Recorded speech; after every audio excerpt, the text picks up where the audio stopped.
থেকে আরো একটি ম্যাথ নিয়ে আসছি।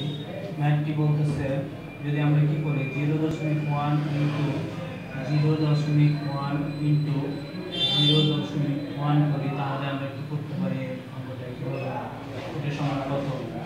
আমরা এটাকে সলিউশন নিয়ে আসতে পারি যে 0 রয়েছে, 0.এর পরে এখানে 1 রয়েছে এবং 0.এর পরে 1 রয়েছে, এখানে 0.এর পরে 1 রয়েছে, অর্থাৎ এখানে সংখ্যা রয়েছে কয়টি? এখানে দশমিকের পরে একটি, দশমিকের পরে আরো একটি এবং দশমিকের পরে আরো একটি, অর্থাৎ তিনটি।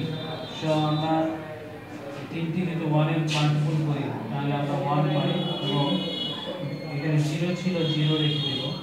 দেন তো দশমিকের পরে তিনটি সংখ্যা রয়েছে, অর্থাৎ 1 1 1। তো আমরা কি দশমিকের পরে তিনটি সংখ্যা বানাবো, অর্থাৎ 0.0.001। সো 0.001 এটি হচ্ছে এই কোশ্চেনের आंसर। आई होप আপনাদের আন্ডারস্ট্যান্ডিং